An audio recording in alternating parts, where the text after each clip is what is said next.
The problem we are working with here is 2 and 1/3 divided by 1/2 equals 4 and 2/6. According to misconception 4 in the table, the student made their error because they more so focused on when they were finding their remainder here, so this 2/6, they found that remainder based off of the whole rather than the portion that we were sharing. And you can see that here with their reasoning, they said there are 4 halves and 2 wholes with 2/6 left over. We are going to use this word problem here with this context to help the student understand the problem. So it says a recipe calls for 2 and 1/3 cups of flour. The only measuring cup you have is your 1/2 cup measuring cup. Since you can only use the 1/2 cup measuring cup, how many times do we need to fill that measuring cup to get the correct amount of flour? We're going to start by representing this 2 and 1/3 here that we need to represent. So we see that we have 1, 2, and 1/3, and that is our total amount or total cups of flour that we need to put into our recipe. However, we know that we can only use our 1/2 cup measuring cup, which we're going to represent with this little piece. So we can see that we can fill it up 1 time, 2 times, 3 times, and 4 times. But if we try to fill it up another time, we would have too much flour.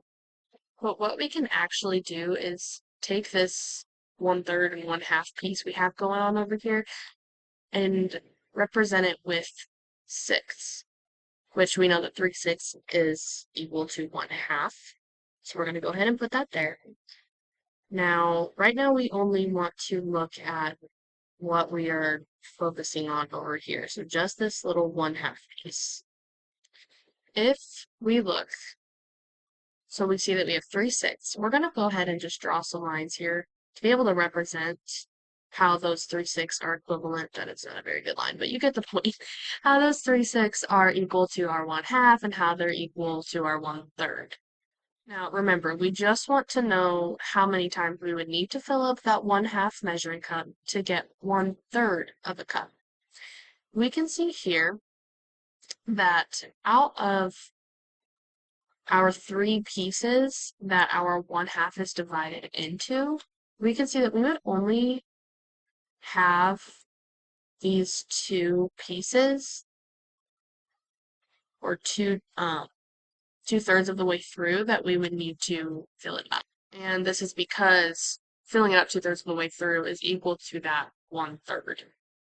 Now let's think about what our answer is going to be. So we can see, as we counted earlier, we have 1,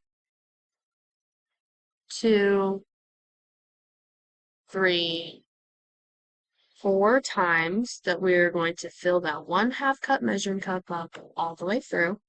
And then looking at just this piece over here, we're filling it up 2/3 of the way through, which is how we should get the correct answer of 4 and 2/3 times.